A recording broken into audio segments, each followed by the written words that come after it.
خداوند کے عظیم جلالی قادر اور مقدس نام میں آپ سب کی سلامتی چاہتا ہوں۔ میں پاسٹر انل واشنگٹن آپ سے مخاطب ہوں۔ اے میرے عزیزو، آج ہم جس موضوع پر بات کرنے کو ہیں وہ ہے مددگار، ہیلپر یا ہیلپرز۔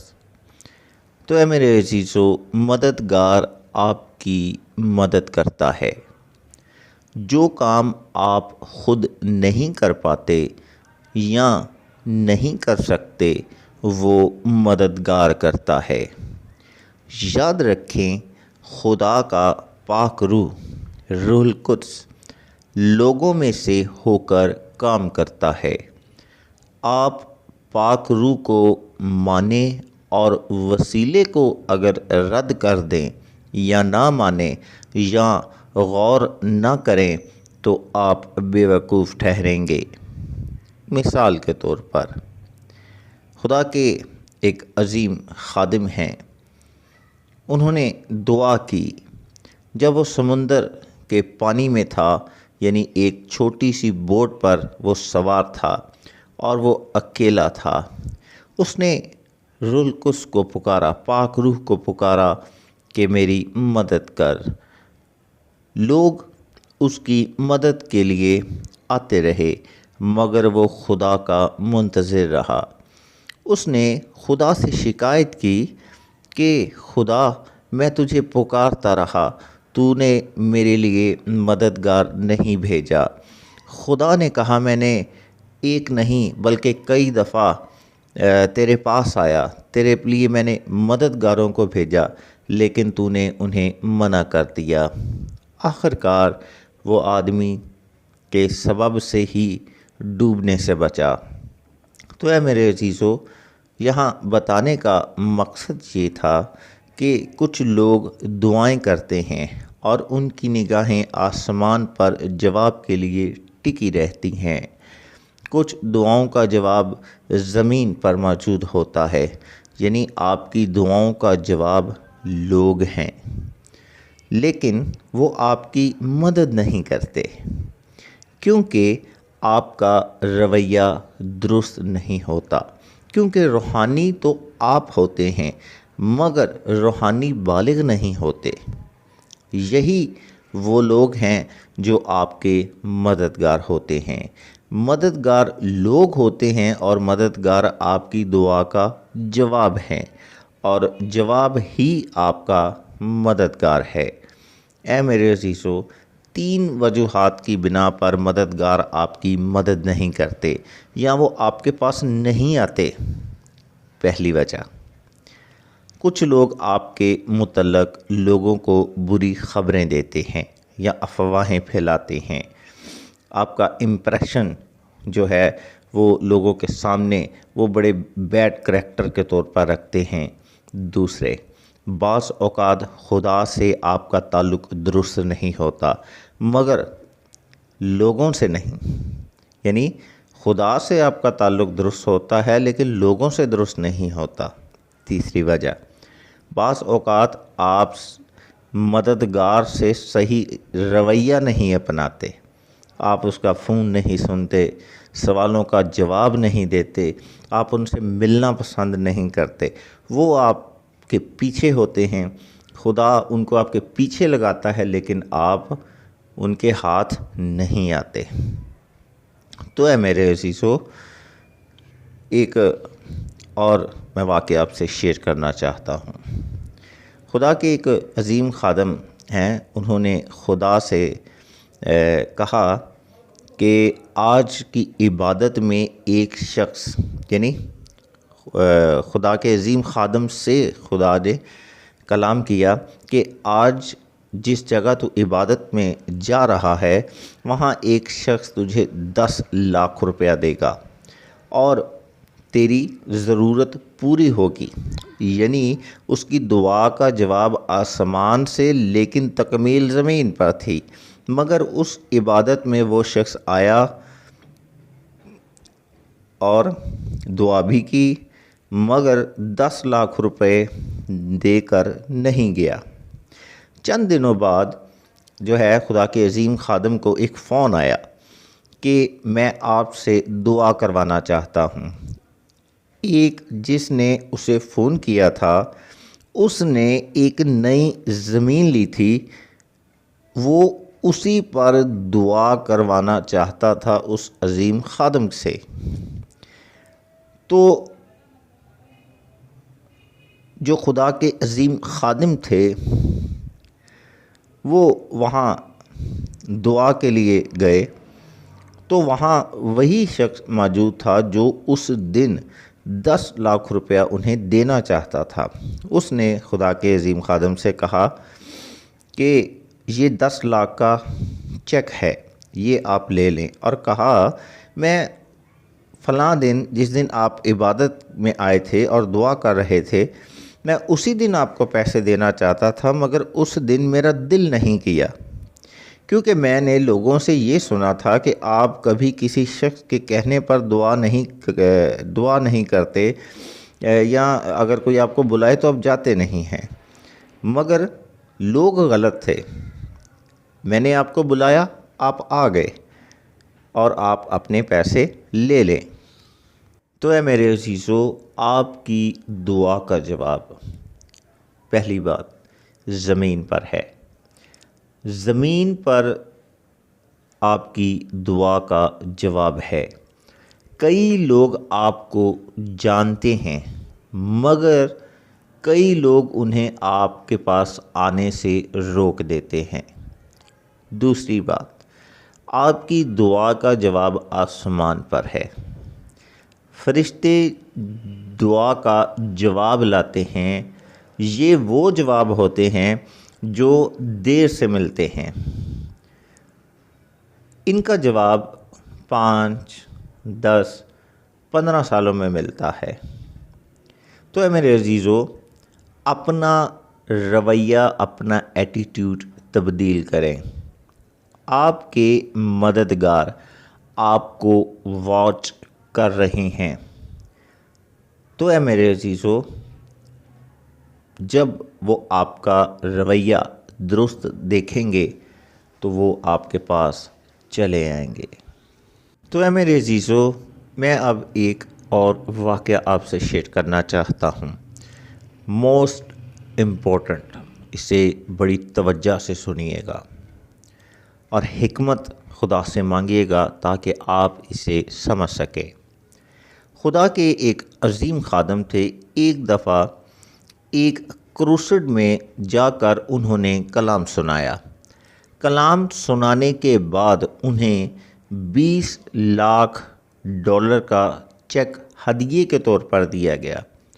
چند ماہ کے بعد انہیں دوبارہ انوائٹ کیا گیا، لیکن مصروفیت کی وجہ سے جو ہے وہ نہ جا سکے، اور انہوں نے کلام سنانے کے لیے اپنے ایک ڈسائپل، اپنے ایک شاگرد کو بھیج دیا۔ کلام سنانے کے بعد جب ان کا شاگرد جانے لگا تو اسی شخص نے جس نے پہلے ان کے استاد کو 20 لاکھ ڈالر کا چیک ہدیے کے طور پر دیا تھا، اسی نے ان کے شاگرد کو 40 لاکھ ڈالر کا ہدیہ دیا۔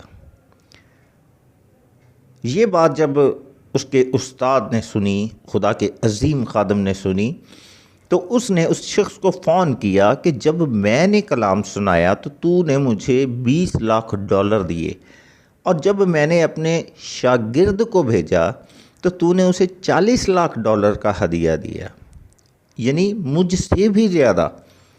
حالانکہ میں نے جب ادھر کلام شیئر کیا تو وہ روحانی مکاشفوں سے پر تھا، اور میرے شاگرد نے جو کلام ادھر پیش کیا وہ بڑی ہی بنیادی سی باتوں پر مبنی تھا۔ تو اس شخص نے کہا، میں نے سوچا کہ آپ کے پاس تو پہلے ہی بہت زیادہ پیسہ ہے، تو آپ کے شاگرد کے پاس نہیں ہے، اسی لیے میں نے اسے زیادہ ہدیہ آپ سے، یعنی زیادہ ہدیہ دیا۔ تو اے میرے عزیزو، یاد رکھیے گا، آج بھی کئی لوگ ایسا ہی کرتے ہیں۔ وہ خادم کی ظاہری صورت دیکھتے ہیں اور ہدیے دیتے ہیں، مگر یہ غلط ہے۔ جس سے برکت پائیں